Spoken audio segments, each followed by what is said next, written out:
പ്രപഞ്ചത്തിൻ്റെ പുതിയൊരു എപ്പിസോഡിലേക്ക് എല്ലാ മാന്യ പ്രേക്ഷകർക്കും സ്വാഗതം. വാസ്തുശാസ്ത്രത്തെപ്പറ്റി നമുക്ക് പറഞ്ഞു തരാൻ വാസ്തുശാസ്ത്ര വിജ്ഞാനപീഠം പ്രസിഡന്റും ട്രാവൻകൂർ ദേവസ്വം ബോർഡ് സ്ഥപതിയുമായ doctor K Muraleedharan Nair sir നമ്മളോടൊപ്പമുണ്ട്. സാറിനെ നമുക്ക് സ്വാഗതം ചെയ്യാം. സാർ നമസ്കാരം. ഇന്നത്തെ ചോദ്യം തിരുവനന്തപുരത്തു നിന്നും രഘു ചോദിച്ചിരിക്കുന്നതാണ്. സാർ, ഞാൻ ഒരു വീട് വെച്ചിരുന്നു. ഒരു 5 വർഷം മുമ്പ് വീട് വെച്ചതാണ്. വെച്ച സമയത്ത് വളരെ ഐശ്വര്യത്തോടെ ഞങ്ങൾ നല്ല രീതിയിൽ ഒരു 3 വർഷത്തോളം അവിടെ താമസിച്ചതിന് ശേഷം എൻ്റെ ഭാര്യയ്ക്ക് ട്രാൻസ്ഫർ ആയതുകൊണ്ട് ഞങ്ങൾ മറ്റൊരു സ്ഥലത്തേക്ക് പോയി. ഇപ്പോൾ ഞങ്ങൾ തിരിച്ചു വന്നപ്പോൾ ഈ പോയ സമയത്ത് ആ വീട് ഞങ്ങൾ വാടകയ്ക്ക് കൊടുത്തിട്ടാണ് പോയത്. ഇപ്പോൾ തിരിച്ചു വന്ന് നമ്മൾ താമസിച്ചു തുടങ്ങിയപ്പോൾ എന്തൊക്കെയോ ഒരു പന്തികേട്, ഒരു നെഗറ്റീവ് ഫീലിംഗ്, നമ്മൾ അസുഖങ്ങളും സാമ്പത്തിക പ്രശ്നങ്ങളും ഒക്കെ നമുക്ക് തോന്നുന്നുണ്ട്. അത് വീടിൻ്റെതാണോ, അങ്ങനെയാണെങ്കിൽ അതെന്തുകൊണ്ടായിരിക്കും വന്നിരിക്കുന്നതെന്നറിയാൻ. സാധാരണ ഇത് സംഭവിക്കുന്ന ഒന്ന് തന്നെയാണ്. നമുക്ക് ഒരു വീട് ആഗ്രഹിച്ച്, കുടുംബം വളരെ ആഗ്രഹിച്ച് ഇല്ലാത്ത പൈസയൊക്കെ ഉണ്ടാക്കി ലോണൊക്കെ എടുത്തൊക്കെ വെച്ച് ഐശ്വര്യമായൊരു വാസ്തുപരമായിട്ട് തന്നെ ഒരു വീട് പണി കഴിപ്പിച്ച് താമസമായി. നല്ല ഐശ്വര്യമായിട്ടുള്ള വീടാണ്. പക്ഷേ ഈ ഉദ്യോഗസ്ഥരാകുമ്പോൾ 3 വർഷത്തിലേക്ക് ട്രാൻസ്ഫർ ഉണ്ടാവാം. അപ്പോൾ അതിൽ അവർക്ക് ആർക്കാ ട്രാൻസ്ഫർ ചെയ്യുന്നത്? ഭാര്യയ്ക്കാണ് ട്രാൻസ്ഫർ വന്നപ്പോൾ അവർ ഫാമിലിയായിട്ട് അങ്ങോട്ട് ഷിഫ്റ്റ് ചെയ്തു, തിരിച്ചു വന്നു. അപ്പോൾ അല്ലെങ്കിൽ ഗൃഹലക്ഷ്മിക്ക് ട്രാൻസ്ഫർ ആയിപ്പോയി, പിന്നെ പോയി. ഒരു കുടുംബത്തിൻ്റെ അത്താണിയല്ലേ ശരിക്കും പറഞ്ഞാൽ.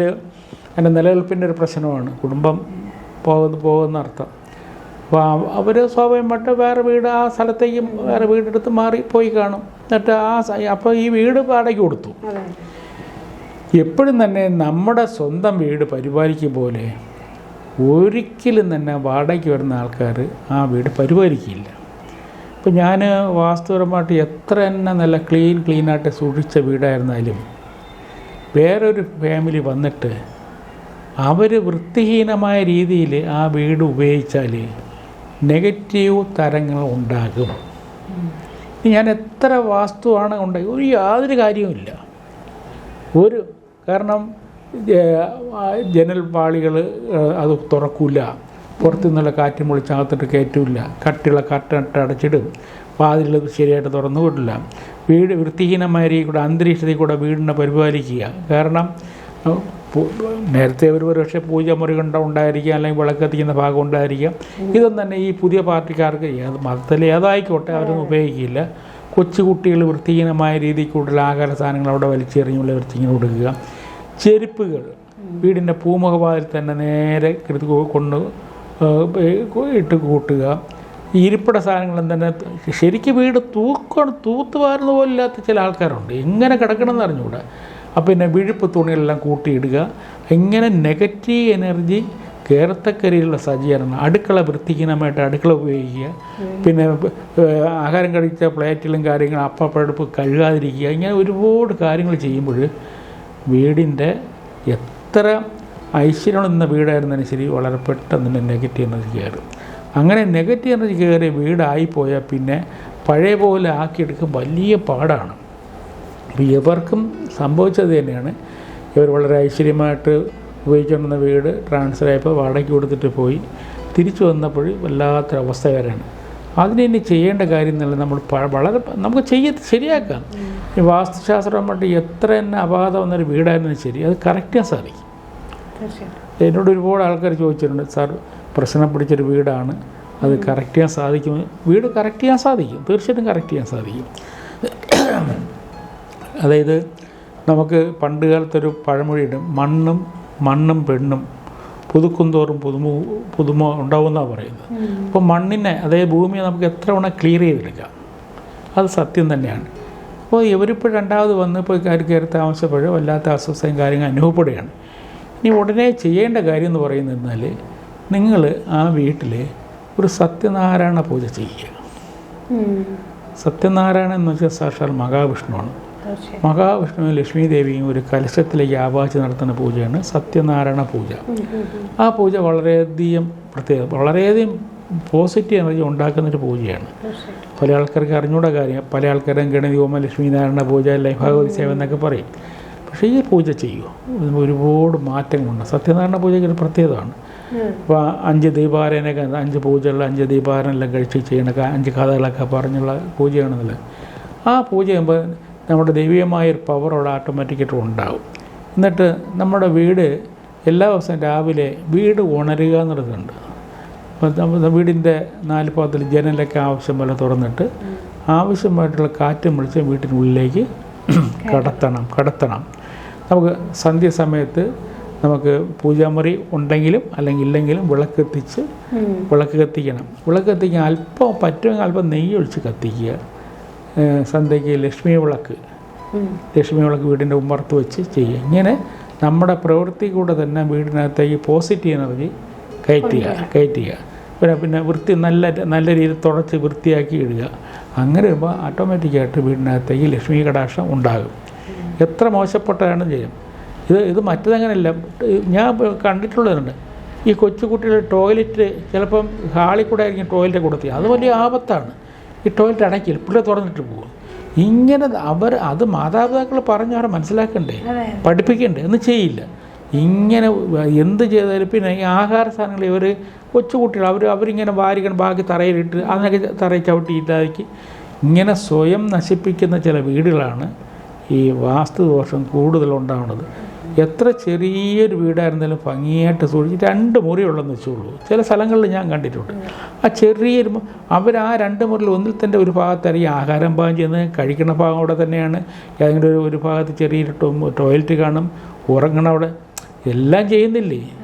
നമുക്ക് ഇവിടുത്തെ ഇപ്പോൾ തിരുവനന്തപുരത്തല്ല നമ്മളിപ്പോൾ ഇവിടെ വസിക്കുന്ന ഇതേ രീതിയിലുള്ള സജ്ജീകരണം കാര്യങ്ങളൊന്നും തന്നെ ചില പട്ടണങ്ങളിൽ പോയാൽ ഉണ്ടാവില്ല.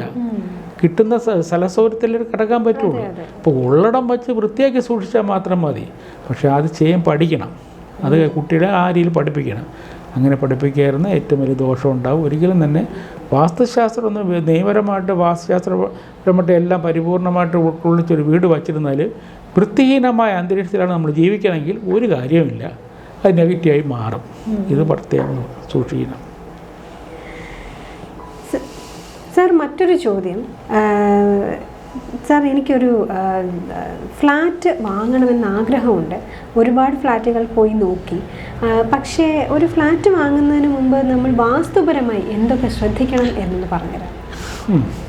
നമ്മൾക്ക് എപ്പോഴും തന്നെ ഒരു ഫ്ലാറ്റ് വാങ്ങാൻ ഉദ്ദേശിക്കുന്നത് അവർക്ക് നാട്ടിൽ നല്ല വീടുണ്ടായിരിക്കും. ഒരു സ്വാഭാവികമായിട്ടുള്ള കാര്യമാണ്. ഈ നേരത്തെ നമ്മൾ സംസാരിച്ച പോലെ തന്നെ ജോലിയുടെ സൗകര്യത്തിലും അല്ലെങ്കിൽ കുട്ടികളെ പഠിപ്പിക്കുന്ന സൗകര്യം പട്ടണത്തിൽ വരണം.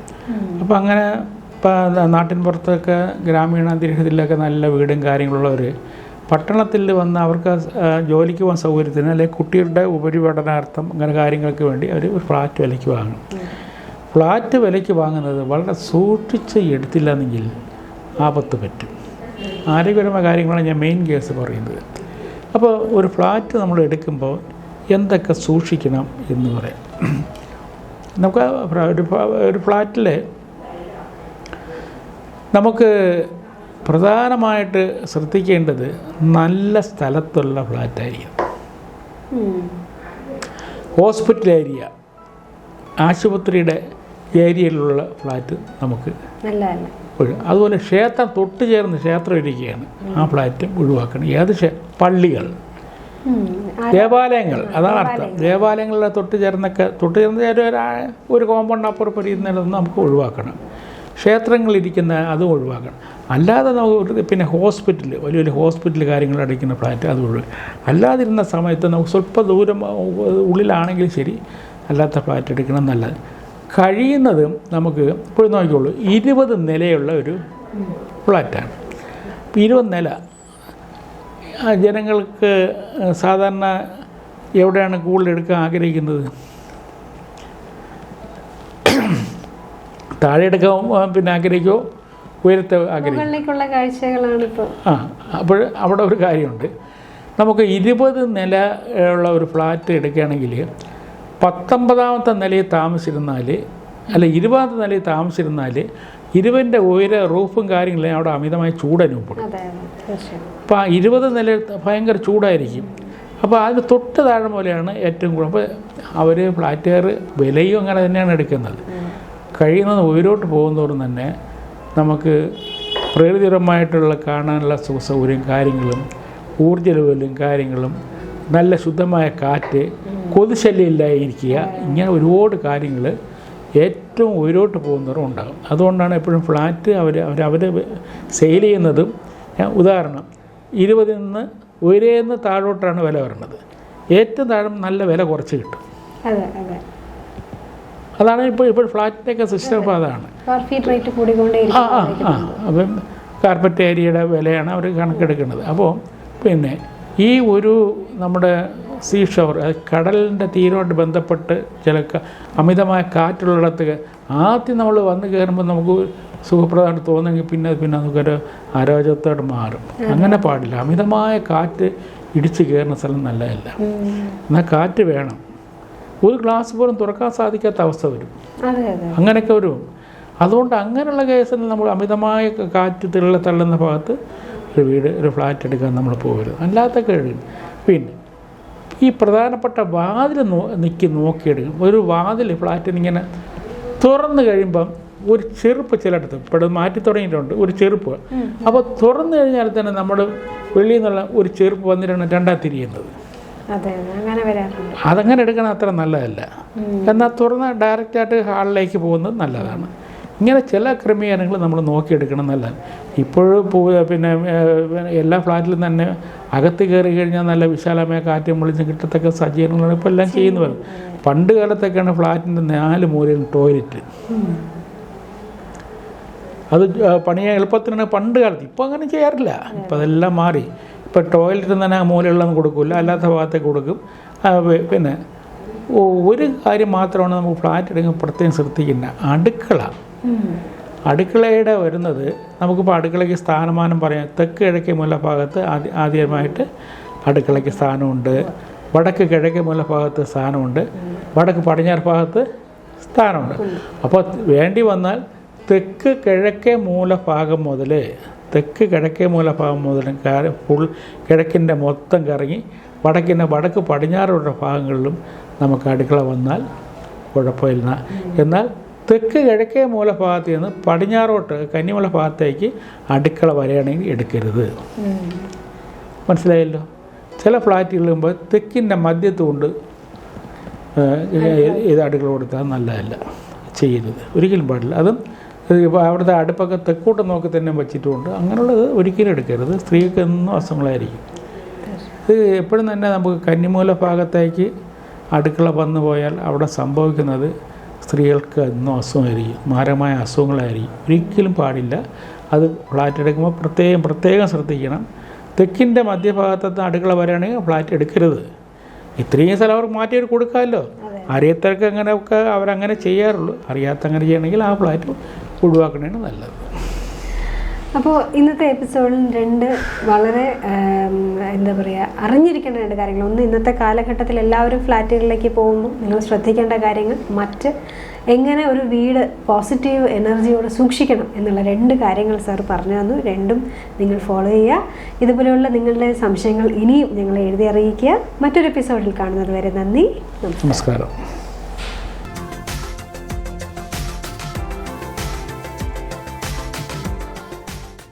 വിമൻ ടോക്ക് ടൈം എന്ന ഈ ചാനൽ സബ്സ്ക്രൈബ് ചെയ്യുക, ആസ്വദിക്കുക.